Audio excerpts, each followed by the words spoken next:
కానీ మోడీ కాల నాగులా అంటోడు, తోక దొక్కితే ఊకునే టైపు కాదు. పగ పెట్టుకుంటాడు, పగ పడతాడు, ఎక్కడున్నా ఇడవడు.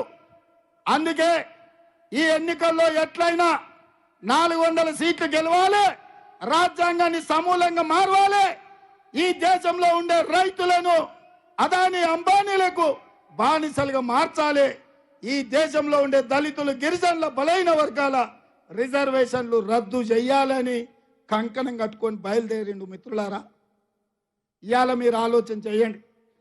10 ఏళ్ళు గజ్వల్ కేడి రాష్ట్రాన్ని ఏలిండు, 10 ఏళ్ళు ఢిల్లీలో మోడీ రాజ్యం ఏలిండు. వాళ్ళు చేసిన అన్యాయం, వాళ్ళు చేసిన దుర్మార్గం 140 కోట్ల మంది ప్రజలు చూసిండ్రు. 100 రోజుల్లో 5 గ్యారంటీలను అమలు చేసిన మనల్ని వాళ్ళిద్దరు కలిసి ఓడించాలంటారు. వాళ్ళ ఆలోచన ఏందో ఒక్కసారి ఆలోచన చేయి. 10 ఏళ్ళు దేశ ప్రజల్ని పట్టి పీడించి కార్పొరేట్ కంపెనీలకు తాకట్టు పెట్టి 60 లక్షల కోట్ల రూపాయల ఆస్తులను బిహెచ్ఎల్ నుంచి మొదలు పెట్టి 1980లో ఇందిరమ్మను మీరు గెలిపిస్తే ఈ ప్రాంతానికి ఇందిరమ్మ బిహెచ్ఎల్ ఇచ్చింది, ఐడిపిఎల్ ఇచ్చింది, బీడీఎల్ ఇచ్చింది, డిఫెన్స్ ఫ్యాక్టరీలు ఇచ్చింది, ఈసీఐఎల్ ఇచ్చింది, ఎన్ఎఫ్సి ఇచ్చింది. ఇవాళ పాత మెదక్ ఉమ్మడి జిల్లా పారిశ్రామికంగా దేశంలోనే పేరు వచ్చిందంటే ఆయల్ల ఇందిరమ్మ మంజూరు చేసిన పరిశ్రమలు.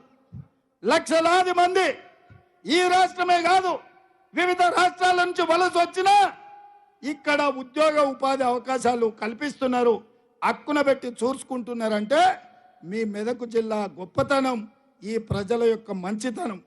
ఇందిరమ్మ తర్వాత మళ్ళీ ఎవరైనా మీకు పరిశ్రమలు ఇచ్చిండ్రా ఒక్కసారి ఆలోచన చేయండి.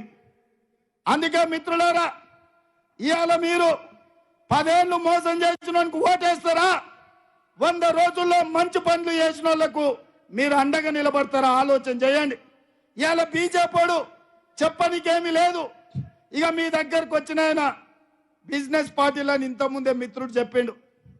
ఆయన ఎవరా? అంగి మార్చిండు, రంగు మార్చిండు, టోపీ మార్చిండు, కానీ బుద్ధి మారిందా?